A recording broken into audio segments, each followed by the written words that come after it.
Thank you, Teddy Bruschi. It is a late waiver wire week this week, and with the trade deadline, as Teddy mentioned, 2 weeks away, in the ESPN leagues at least, Field Yates, my buddy here, my cohort, Matthew, my podcast co-host. We are here to discuss players that we think are good trade targets, people to go after. It's one thing for Teddy to say, hey, make a trade offer, but who are we making trade offers for? Right. So, Field, let's start with David Johnson, right? Been a disappointing guy in terms of his draft position, but look at his remaining schedule, right? Average defense on Arizona's team gives up over 27 fantasy points per game to opposing running backs here. He's gotten 20 or more touches in 4 of the last 5 games, so the volume is there. Seems like the offense coordinator change has helped a little bit here. And look at this playoff schedule, Field. The Lions in Week 14, the Falcons in Week 15, the Rams in Week 16, all teams you can run against in a significant way. For me, I think if you can get him for anything less than a top 10 pick, I think it's worth doing. Yeah, I'd say so as well. I really would have liked the value even more if Freddie Kitchens, now the Browns offensive coordinator who used to work for the Cardinals, could be traded back to Arizona. We saw what he did with Duke Johnson in Week 9. I'm okay with David Johnson. It's so weird because on the one hand, we made a case for him as a number 1 player in fantasy going into the year. But if you look at other disappointments at running back this year because of injury, like Leonard Fournette and Dalvin Cook, David Johnson, in the bigger picture, has actually been okay, all things considered. Oh, yeah. Like, you had a choice in the top 3, basically. Him, Bell, Gurley. Yeah. You would have loved to have Gurley, but honestly, as somebody who has Le'Veon Bell in a couple of leagues, I'd have been happy with David Johnson at this point in the season. So, yeah, absolutely, David Johnson, we think better things are ahead for him. Make an offer. JuJu Smith-Schuster, after a hot start, has seemed to sort of get a little bit quiet. It's become sort of the Antonio Brown show again. But very quietly, he has 16 red zone targets. That's second most in the NFL. He leads the Steelers with 9 different catches of 20 more yards. So you know that big play is there. And then you look at the fantasy playoffs. Again, Raiders in Week 14, Patriots in Week 15, Saints in Week 16, Week 17 against the Bengals. Each one of those teams bottom 9 in the NFL in terms of passing yards allowed.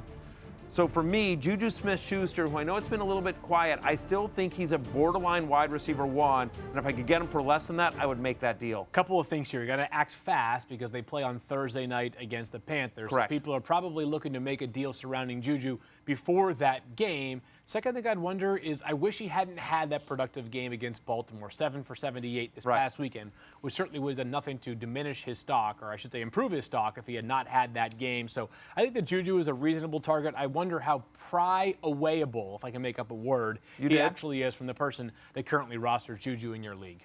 Yeah, I mean, look, you're going to have to pay a bounty here. I mean, we're hunting for big game here. There's no question. You're not going to get him on the cheap. But I'm just saying, I think whatever his value is, my expectation is it goes higher. Another guy that wouldn't be cheap, you just mentioned Freddie Kitchens over to the Browns now, mentioned Duke Johnson, but there's some other Browns guys that you like. Yeah, I like Jarvis Landry, and I know people are going to be saying, like, well, he had that unbelievable run of 400 catches in Miami, but he's been super busy in Cleveland so far this year. Second in the NFL in total targets, just 6 behind Antonio Brown for the league lead. And again, we keep talking about these schedules. Look at the Browns' schedule on the other side of their bye. Heck, even before their bye. Atlanta this week, they go on a bye. They get the Bengals twice, the Texans, the Panthers, the Broncos, and the Ravens. The Ravens scare you. Other than that, does anybody really scare you in that schedule for the Browns? A bunch of teams that rank in the bottom half in terms of passing yards allowed.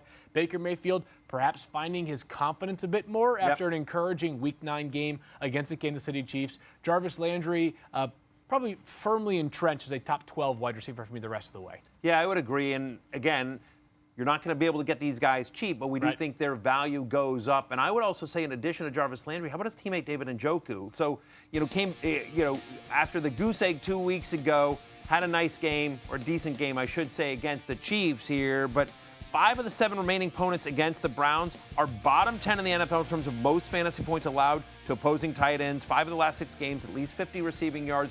Expect this young player to continue to get better. As we say, Baker Mayfield getting more comfortable in the offense. Seems like they're trying new things here. So somebody that has Njoku might be like, hey, you know what, I'm going to get rid of him. We had that goose egg 2 weeks ago. And so Njoku, I think, is probably a top 8 fantasy tight end the rest of the way. And I don't know that he's necessarily valued as much given the dearth of talent at the position. I think David Njoku, along with Jarvis Landry, are 2 guys to target in trade talks. Now, we just talked about the Ravens a little bit ago in terms of the Browns, but John Harbaugh on the hot seat for coaching, Sure, yeah. but we think there's some fantasy value to be had in Baltimore. Yeah, there is. And a couple of reasons why you like the trades for the Ravens right now. They're on a bye this week. So people Sure. might be saying, like, man, I really need that win. I can't afford to have Alex Collins on my bench and sub in some waiver wire ad, as you mentioned. Right, yeah. Not a great week for the waiver wire. So the Ravens have a spectacular schedule on the back end of their bye. The Bengals, Raiders, Falcons, Chiefs, Bucks, Chargers, and Browns. I read that fast, but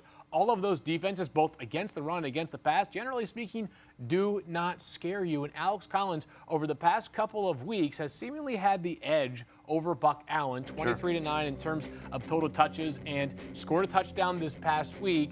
Enough passing game volume as well to make Buck Allen like a low-end RB2 based off his schedule for the rest of the way. And again, you can snag Alex Collins right now because you might have somebody in your league who's 4-5, has zero margin for error in order to make the playoffs. Get Alex Collins now. To your point about Alex Collins, he has as many red zone carries over the last 4 weeks as the rest of the Ravens combined. Yeah. Not really worried about Ty Montgomery here. And you mentioned the schedule. 4 of the 5 defenses he faces are bottom 10 in the NFL in most fantasy points allowed to opposing running backs. So I'm with you there on Alex Collins, who I don't think the price would be particularly high to grab him. I also think it's sort of interesting, the wide receivers, right? So I know Willie Sneed is a big part of your free agent finds column this week on ESPN. We mentioned him here on the show as well. But you think about that schedule, same schedule: Bengals, Raiders, Falcons, Chiefs, Bucks, Chargers, Browns. Yeah. Other than Chargers, not a secondary there that scares you at all.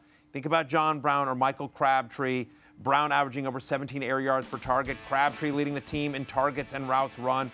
So I just think they're not particularly beloved by people that have them on their fantasy rosters, but I think there's value to be had. So if you're looking for sort of a wide receiver 3 with some upside here that we always joke about, I think in Baltimore is a place to look, which isn't the sexiest team, but certainly some fantasy value to be had. So the trade targets there are Crabtree and John Brown, but the waiver wire addition is Willie Sneed, who you might have a chance to pick up this week because people aren't going to want to roster a player who goes on a bye in Week 10. He's got double-digit scoring in all but 2 games so far this season. His target share, as you saw, nearly 20%.